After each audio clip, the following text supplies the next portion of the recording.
Alrighty guys, hello, and today we're going to talk a little bit about deity work, what it is, why it's not the same as worship, and how beginners can get started with it.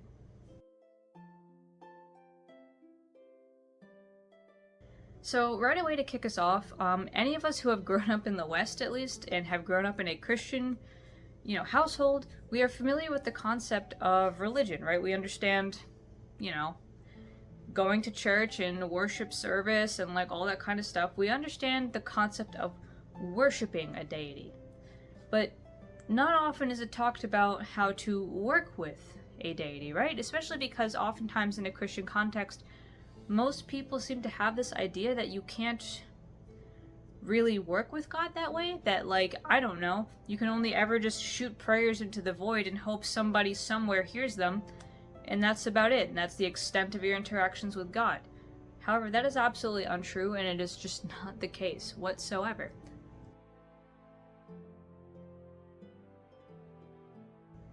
I actually did write a bit of a blog on, can you work with other gods, and also have other discussions on the difference between worship and working with a deity, which you can find on TikTok and other such places.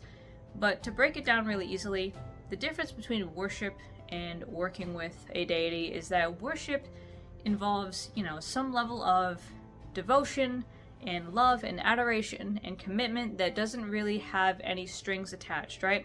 There is no expecting something in return for worship. It's simply the acknowledgement, admiration, devotion, and shows of love to a deity. It is prioritizing them, it is putting them first, it is, doing the things that they request of you, following their lead for a good lifestyle. In my sense, worship very much is, complete and total submission to what God wants, to, what His goals for me are and His messages are. It is devotion, completely, right? There's nobody I trust the way that I trust God. There's no other deity or spirit who I would ever go to first before I went to God. So when there's, thou shalt not have any other gods before me, that's very much what it means, is that God is always the top, God is always the one I'm getting permission from, God's always the one that I run to first if I need something, and, He, by all means, can point me in other directions, but I have to give Him that respect first to go to Him first, always and forever.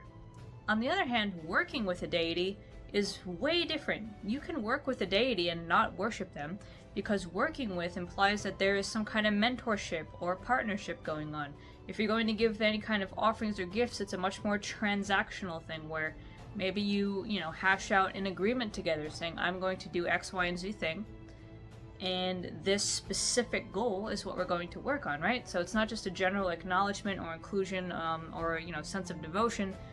It is, say, having a certain deity of death come into your practice to help you understand death more and work with the concept of death more, in which case maybe you set out some gifts as thanks for their time and their instruction, but it has nothing really to do with worship, and it is more, again, a mentorship, right? More teacher-student kind of thing. And these relationships can be short-term, right? So sometimes we work with certain deities for a certain period of time, and then when the lessons have been learned and internalized, those deities will step back and say, all right, my work here is done, goodbye.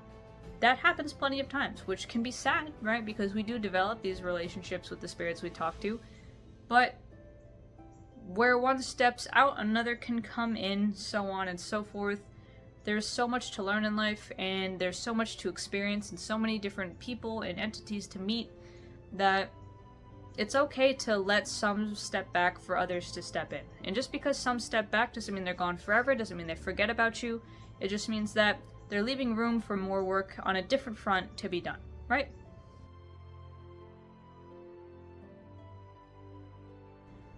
And when we're working with God, because you can work with and worship at the same time, you want to have some concept of what you want to work on. Whether you're working with God or one of His many, many angels, you want to have a concept of what you're working on, right? You want to have, a goal in mind, something that you're trying to do.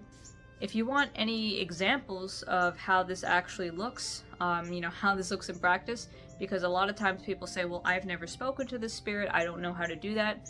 my book, Where the Gods Left Off, is not a how-to manual by any means, but it is a very real demonstration of what it looks like for a practitioner to, look into an entity they've never spoken to before, put out an offering, put out some tools that correspond to that entity, and make an honest attempt to connect, right?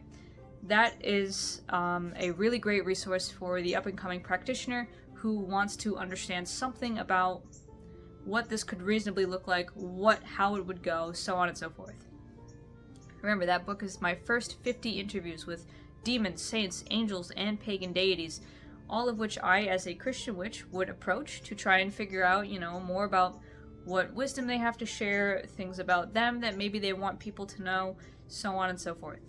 And as a Christian witch, yes, you can work with pagan deities, you can work with demons, you can work with all these other kinds of things, so long as you ask God first, right?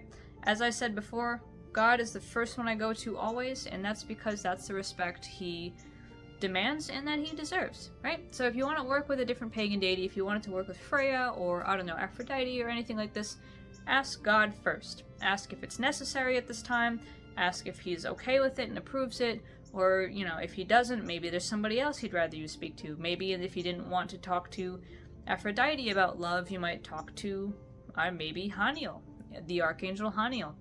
Either way, there's all kinds of different things that can go on, but what matters is you have to have some trust in your guides, in your god or gods, and do what you need to do.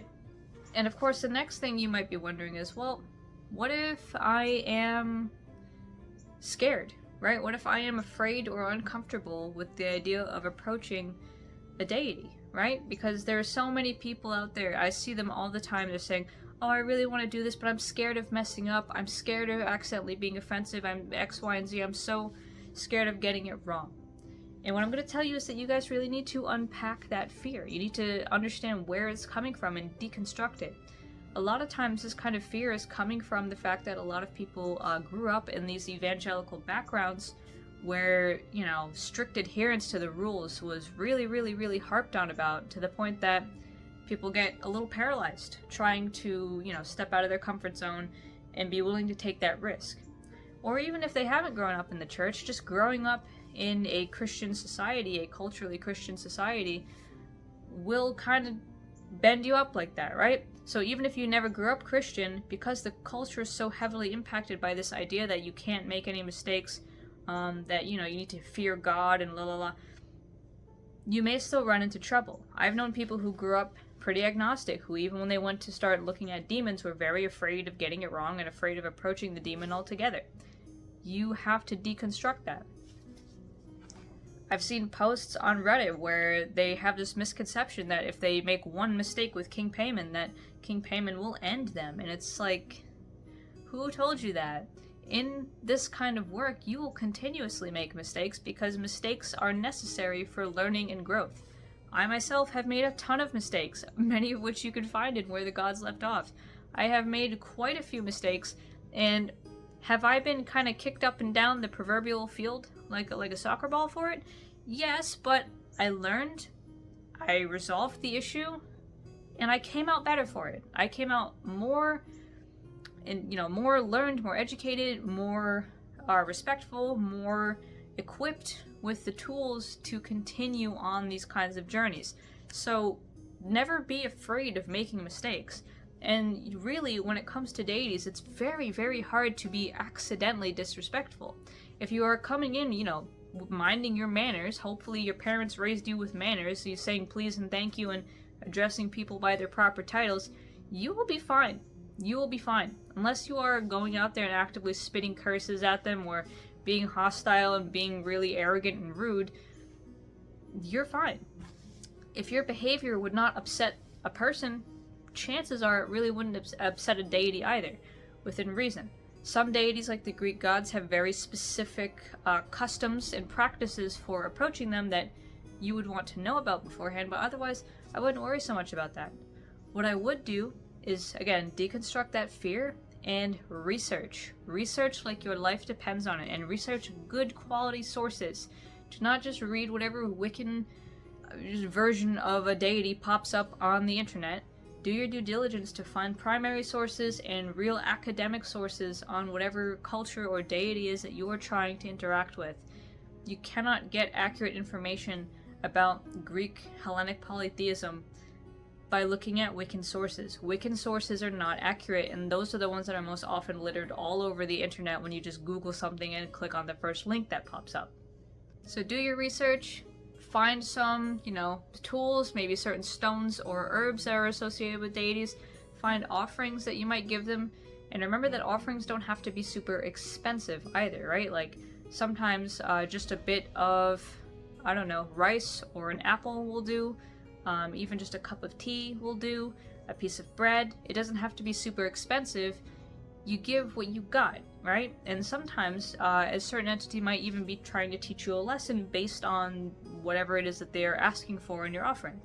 If they're asking you to cook an elaborate meal for them that they then want you to eat on their behalf, is that really just an offering, or is it also trying to show you to take better care of yourself and treat yourself to a beautiful homemade meal? I don't know.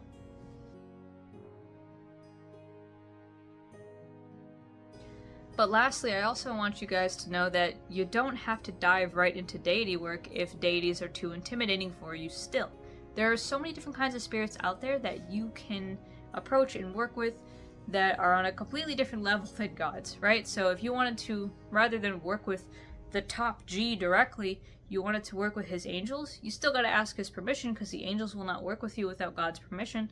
But you could absolutely, ask Gabriel or Michael for help, and have work with them on something. You can also work with demons if that is something you're comfortable with. You can work with nature spirits, right? They don't have to be giant, kings and presidents and emperors of hell or something. They can literally just be the spirit of a tree outside. You want to work on getting closer to nature? Talk to the spirit of the clover outside. Talk to the spirit of the rock or the water. Get to know your local land spirits. Get to know who they are and what they like and what they would like to say to you. Get to know even the spirit of your own house, right? Because if we understand the concept of animism and that everything has a soul and everything has a life, the spirit of your own house, which obviously cares for you, loves you, and wants you to be safe and protected within your own home, that's a spirit you could start working with to get better used to the idea of working with a spirit on something. But you can absolutely start small. Think of a goal first and foremost, though. Think of something specific that you want to work on, and then go ahead and work on it with whoever you are comfortable working on it with. It could even be an ancestor. If you want to work on, being a better cook, sure, you could ask, the spirit of the hearth, your stove or anything, or you could literally just dive into ancestor work and maybe, find an ancestor who is really known for being a good cook, who maybe you have family recipes of, and do some ancestor veneration and things like that. It doesn't have to be huge, it doesn't have to be scary, it doesn't have to be crazy. All it has to be is personalized to you and actually helpful, right? Because we're not just shooting the shit for whatever, we're not wasting everybody's time. We are making relationships and getting stuff done. That's what working with implies. You're doing some work. And then once that work is done, you can totally keep more casual relationships, on like the occasional nod to the deity that you work with, so on and so forth. Working with a deity implies that you are trying to accomplish some kind of goal, so keep that in mind. But with all that said, I do hope that this is a helpful breakdown of how you might start reasonably approaching spirits or deities that you would want to work with, and I will see you guys next week for some more Christian witch discussions. So, see ya!